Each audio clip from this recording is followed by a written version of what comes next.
बच्चों हम बात कर रहे थे अध्याय संख्या 9 जिसके 2 भाग हमारे पूर्ण हो चुके थे। वहीं उनमें हमने बात की थी चेर और मलयालम भाषा का विकास किस प्रकार से हुआ और जो शास्त्रीय नृत्य का एक विशेष प्रकार है कथक, उनके बारे में। वहीं बच्चों तीसरे भाग में हम बात करेंगे जो लघु चित्रकला है, इसकी परिभाषा और इसकी जो विभिन्न शैलियाँ हैं उनके बारे में। शुरू करते हैं भाग संख्या 3, संरक्षकों के लिए चित्रकला। इसमें लघु चित्रों की परंपरा के बारे में बात करें तो देखें, छोटे आकार के ये चित्र होते हैं, नाम से स्पष्ट है लघु चित्र, और प्राय जल रंगों से कपड़े या फिर कागज के ऊपर ये चित्रित किए जाते हैं। तो इस प्रकार के जो चित्र होंगे वो क्या कहलाएंगे? लघु चित्र कहलाएंगे। लघु चित्र आकार में छोटे और जल रंगों से कपड़े या फिर कागज के ऊपर इनका क्या किया जाता है? चित्रण किया जाता है। तो ये विशेष प्रकार के चित्र क्या कहलाएंगे? लघु चित्र कहलाएंगे। प्राचीनतम लघु चित्रों की बात करें तो तालपत्र या फिर जो लकड़ी की तख्तियां होती थी उनके ऊपर बनाए जाते थे, क्योंकि बच्चों प्राचीन काल में कागज या फिर जो कपड़ा है उसकी उपस्थिति या फिर उसकी जो आपूर्ति है वो कम होती थी, इसलिए ये जो चित्र हैं वो तालपत्र या फिर जो लकड़ी की तख्तियां होती थी उनके ऊपर ही बनाए जाते थे। अत्यंत सुंदर चित्र पश्चिमी भारत में जो जैन ग्रंथ है इनको सचित्र बनाने के लिए बनाए गए हैं। जो जैन ग्रंथ है उनमें हाव भाव और जो उनमें सजीवता डालने के लिए जो चित्र हैं लघु चित्र वो इनके अंदर समावेश किए गए हैं। मुगल काल की बात करें और विशेष रूप से अकबर, जहांगीर और शाहजहां के शासनकाल के दौरान, तो इनमें जो कुशल चित्रकार हैं इनको विशेष संरक्षण प्रदान किया गया था। यह मूलतः इतिहास और जो काव्यों की पांडुलिपियां होती थी उनको ही चित्रित करते थे और इनमें चटक रंगों यानी जो आकर्षित करने वाले रंग हैं इनका प्रयोग किया जाता था। अब बात करें कि ये जो लघु चित्र है ये बनाते थे तो इनका विषय क्या होता था, इनमें कौन कौन से पहलू समावेशित किए जाते थे। तो देखें, इनमें दरबार के दृश्य शामिल किए जाते थे, इनमें लड़ाई और युद्धों का वर्णन किया जाता था, सामाजिक जीवन को भी इनमें दिखाया जाता था और शिकार के दृश्य भी इन लघु चित्रों के पहलू होते थे। तो ये विभिन्न प्रकार के पहलू हैं जो इन लघु चित्रों के होते थे। उपहार के तौर पर भी इनका आदान प्रदान किया जाता था। बच्चों, एक शासक के द्वारा दूसरे शासक को उपहार के रूप में भी ये लघु चित्र भेंट किए जाते थे। ये आप चित्र देख रहे हैं, एक लघु चित्र का प्रकार है। 17वीं शताब्दी, 1707 और 18वीं शताब्दी, इसमें क्या होता है बच्चों, इस सन में होती है जो मुगल शासक है औरंगजेब की 1707 में क्या हो जाती है? मृत्यु हो जाती है। और औरंगजेब की मृत्यु के बाद में मुगलों का क्या हो जाता है? धीरे धीरे पतन की ओर अग्रसर हो जाते हैं मुगल। तो मुगलों का पतन होता है और उसके फलस्वरूप क्या बनेंगे? नए नए जो क्षेत्रीय राज्य हैं वो बनेंगे। और विशेष रूप से बात करेंगे तो दक्षिण भारत के क्षेत्रीय राज्य और जो राजस्थान की राजपूत रियासतें हैं वो, ये क्या करेंगे बच्चों, जब मुगल कमजोर हो जाएंगे तो ये राज्य क्या हो जाएंगे? शक्तिशाली हो जाएंगे और खुद को क्या कर देंगे? स्वतंत्र घोषित कर देंगे। तो मुगलों के संरक्षण में जो चित्रकार हैं, मुगलों के पतन के कारण ये चित्रकार भी जो नए राज्य उभर रहे हैं इनके दरबार में चले जाएंगे। तो चित्रकला की जो शैलियां हैं इनका धीरे धीरे क्या होगा? विस्तार होगा। तो इन राज्यों के दरबार में भी जो मुगल चित्रकार हैं वो आ गए और शासक और उनके दरबार के जो दृश्य होते थे उनको इन चित्रकारों के द्वारा दर्शाया गया। मेवाड़, मारवाड़, बूंदी, कोटा और किशनगढ़ जैसे केंद्रों में पौराणिक कथाओं और काव्यों के विषयों का चित्रण किया। ये राजस्थान की विभिन्न रियासतें हैं बच्चों और यहाँ पर चित्रकला को विशेष रूप से संरक्षण दिया गया था। अब देखें, लघु चित्रकला की एक विशेष शैली है जिसका नाम है बसोहली शैली। इसके क्षेत्र की बात करें तो जो हिमाचल प्रदेश का है और हिमालय की तलहटी वाला क्षेत्र है उसमें 17वीं शताब्दी के बाद में लघु चित्रकला की यह शैली, इसमें साहसपूर्ण और भावप्रवण भाव शामिल थे, इसका विकास होता है। सर्वाधिक लोकप्रिय चित्रण बसोहली शैली के लोकप्रिय चित्रण की बात करें तो वो है भानुदत्त की जो रासमंजरी पुस्तक है वो बसोहली शैली के अंतर्गत ही चित्रित की गई है। इस चित्र में बच्चों जो कोटा के शासक है राम सिंह द्वितीय, इनको होली खेलते हुए दिखाया गया है और ये है एक लघु चित्र का प्रकार। अब चित्रकला की दूसरी शैली की बात करें तो इसका नाम है बच्चों कांगड़ा शैली। 1739 में नादिर शाह कहाँ के शासक है बच्चों? जो ईरान राज्य है वहां के शासक है नादिर शाह। इनके द्वारा दिल्ली पर और जो उत्तरी भारत है इस पर आक्रमण किया गया।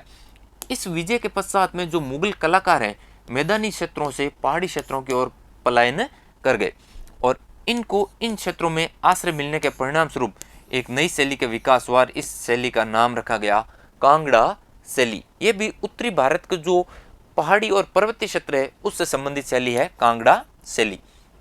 कृष्ण राधा और उसकी जो सखियां हैं इनको इस शैली के अंतर्गत दिखाया गया है इस चित्र के अंतर्गत।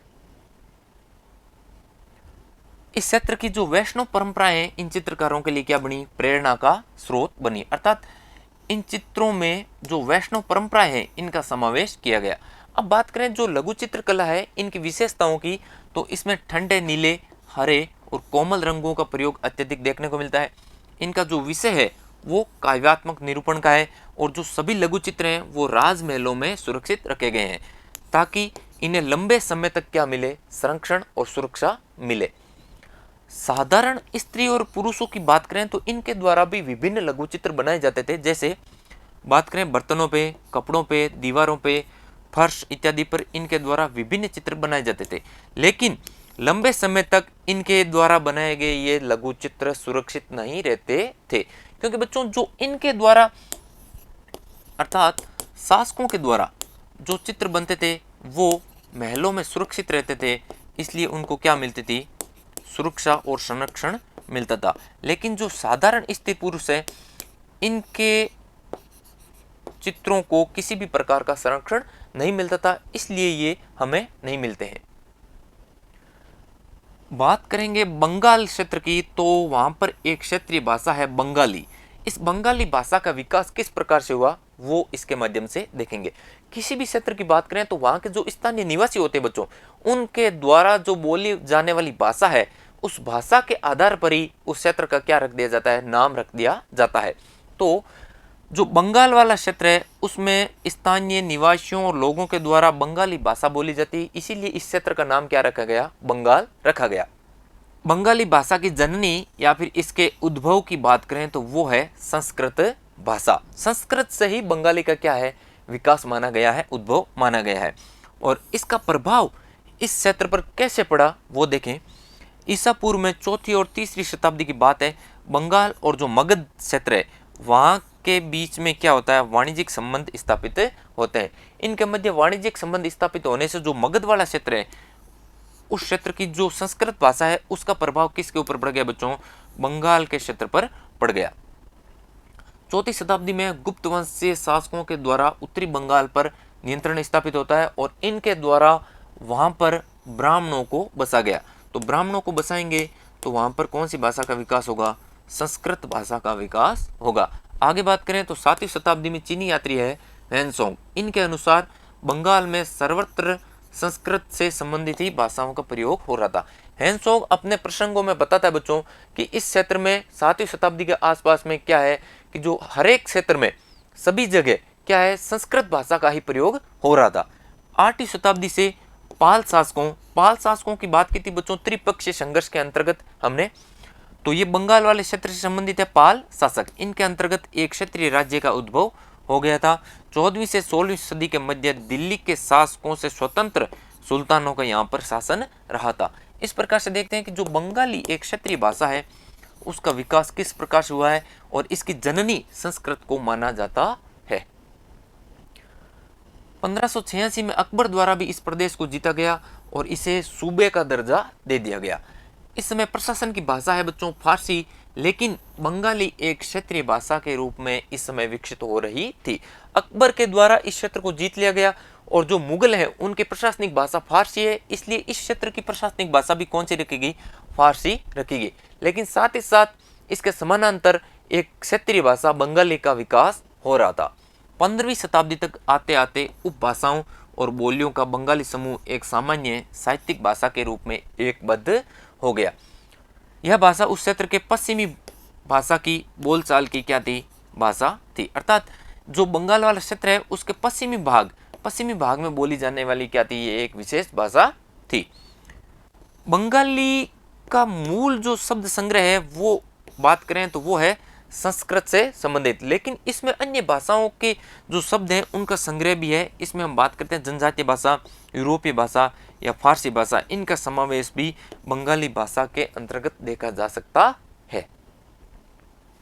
बंगाली के प्रारंभिक जो साहित्य है इसकी श्रेणियों की बात करें तो इसे दो भागों में बांट के देखा जा सकता है। एक है संस्कृत श्रेणी और दूसरी है संस्कृत से अलग स्वतंत्र श्रेणी।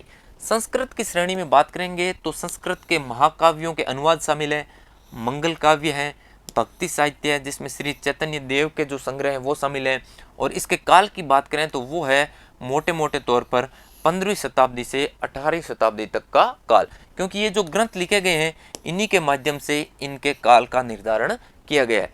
लेकिन स्वतंत्र श्रेणी की बात करें तो इसमें नाथ साहित्य, मैनामती और गोपीचंद्र के गीत, धर्म ठाकुर की पूजा से संबंधित जो कहानियाँ, परिकथाएं, लोक कथाएं और गाथा गीत इसमें शामिल है। लेकिन बच्चों ये कृतियाँ पूरी की पूरी क्या थी, मौखिक रूप से ही उपलब्ध थी, इसलिए स्वतंत्र श्रेणी के काल का निर्धारण हमारे द्वारा नहीं किया जा सकता।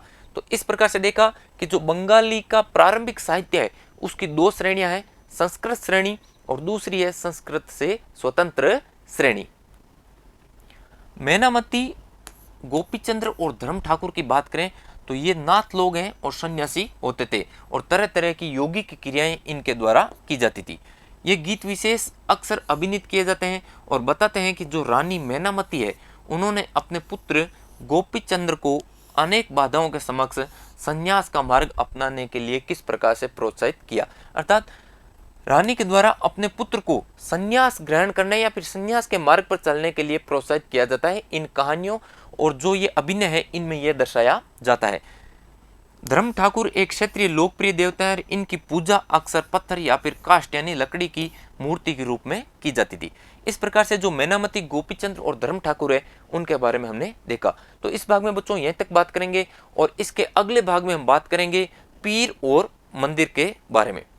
तब तक के लिए धन्यवाद।